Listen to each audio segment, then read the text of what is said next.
This is a contest entry for classy herps. Now today I'm going to talk about leopard geckos and fat-tailed geckos. Leopard geckos being E. macularis, while fat-tailed geckos being H. codinctus. I think that's how I'm saying it.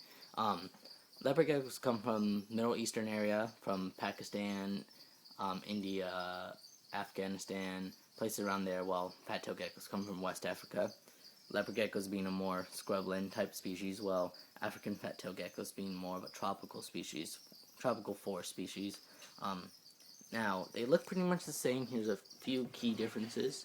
Here's a tangerine amelanistic male fat-tailed gecko, and this is a raptor female leopard gecko.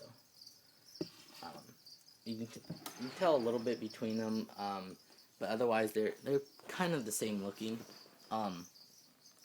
Now, housing, one can fit comfortably in a 10-gallon terrarium, with depending on what your species is.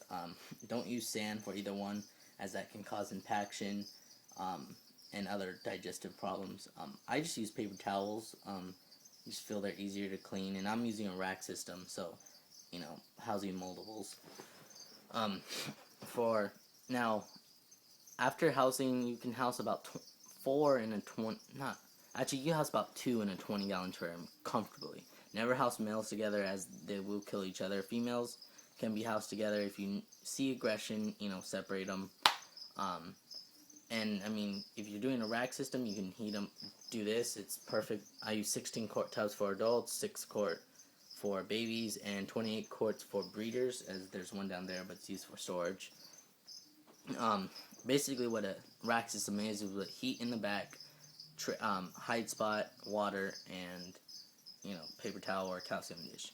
I use heat cable to heat my racks. You want the hot spot to be about 90 degrees Fahrenheit with water, fresh water all the time. I mean, you can use anything from heat mats, heat tape, heat cable. I mean, they're all great. You just want to make sure they're hooked up to a thermostat, as I have right there, and just make sure it's always reading an accurate temperature. Now, lighting, you don't really want any lighting. I mean, just for your room light can work, or just a lamp, something to keep day and night cycles. That works great. But otherwise, for heating purposes, not really. I mean, African fat-tailed geckos and leopard geckos are nocturnal species, so they don't come out during the daytime, and they come out at night. So they get their heat from actually the leftover sun rays on rocks. That's where they get their heat. Diet for these guys, fat-tailed geckos, will not. You can get them to eat mealworms and superworms. It's just a little bit harder. They mostly eat crickets and roaches, while leopard geckos will pretty much eat anything. I mean, same thing. It depends on what you raised them on. But leopard geckos aren't as picky as fat tails. Breeding wise, leopard geckos need a cool down period, about 3 to 4 weeks, and then introduce the male to the female's cage, or the female to the male's cage, whichever one you prefer. Doesn't really matter. After the first lockup of copulation, 3 to 4 weeks later, you'll get eggs.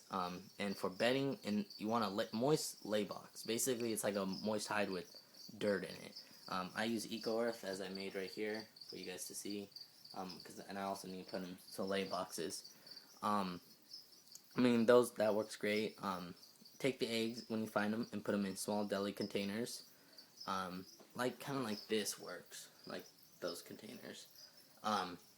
Fill it with some Hatchite, Super Hatch, vermiculite, anything that basically holds humidity well. You want about 1-to-1 ratio of both substrate and water to keep it kind of keep it moist. I mean, look up different sites will tell you different things. Just kind of fat-tailed geckos don't really like as much humidity,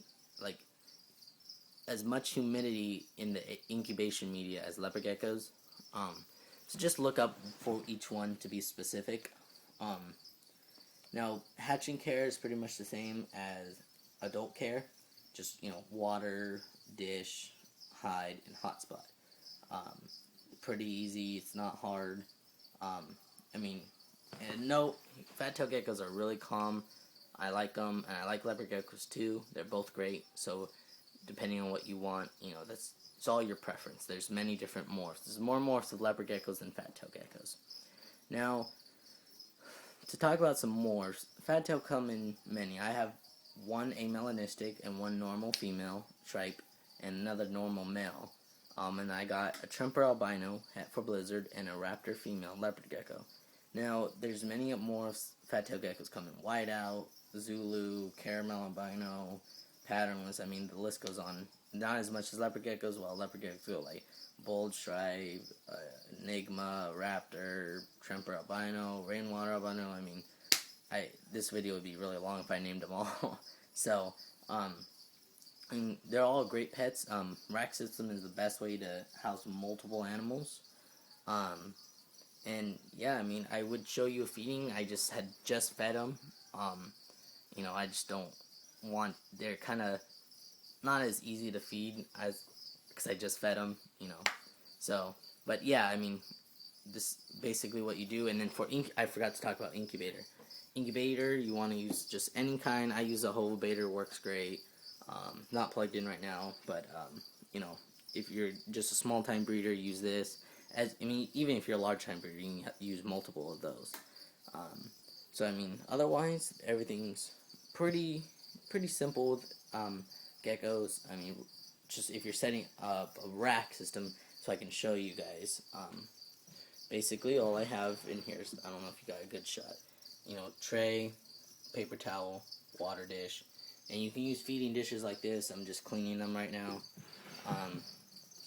And then just mist it about every 2 to 3 days to keep the humidity up. And yeah, that's pretty much it. I mean, it's pretty simple from there. And I hope you enjoyed this video, and you know, hope I win. So, all right, thanks guys. Bye.